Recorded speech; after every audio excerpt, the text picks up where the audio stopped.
যোৱা 22 তাৰিখ খানখোৱা গাঁও পঞ্চায়তৰ অন্তৰ্গত বীৰসিং হলংগাৰ চৰ দ্বিতীয় খণ্ডত প্ৰধানমন্ত্ৰী আৱাস যোজনাৰ যিটো জিঅ' টেগিঙৰ নামত যিটো নিউজ ওলাইছে সেইটো সম্পূৰ্ণ ভুৱা আৰু ফেক উদ্দেশ্য প্ৰণোদিত।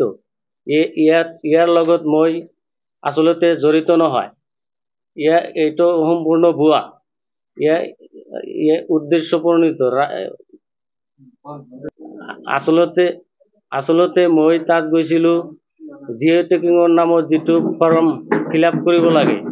ৰাইজে ক'লে যে ফৰ্মবিলাক ফিল আপ কৰি দিব লাগে। আমাৰ আচলতে সেই অঞ্চলত ইমান শিক্ষিত মানুহ নাই। আমাক মাতিলে ৰাইজে, সেইকাৰণে গৈছো। ফৰ্মবিলাক ফিল আপ কৰি দিছে। এইটোই, তাত কোনো টকা পইচাৰ লেনদেন হোৱা নাই। যোৱা 22 তাৰিখত যিটো নিউজ ওলাইছিল খানখোৱা গাঁও পঞ্চায়তৰ অন্তৰ্গত আমাৰ বীৰসিং হলংগাছৰ পাৰ্ট 2ৰ যিটো নিউজ, সেইটোত আচলতে একচুৱেলি মই জড়িত নাই। মই মোৰ ঘৰৰ কাৰণে যিটো কৰিব গৈছিলোঁ, তাতে কিবা দুষ্ট চক্ৰই ভুৱা প্ৰচাৰ কৰি মোক ফচাবৰ কাৰণে এইটো নিউজ কৰিছে।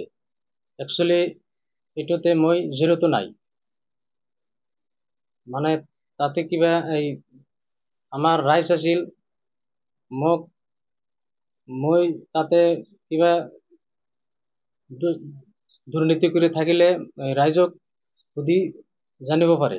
সেইখিনি মই যোৱা 22 তারিখে যেটা ঘটনা, জিওটেক মারবা গেছিল আমার খানখোয়া বীরসিং হেলেঙ্গার চর পার্ট 2-তে।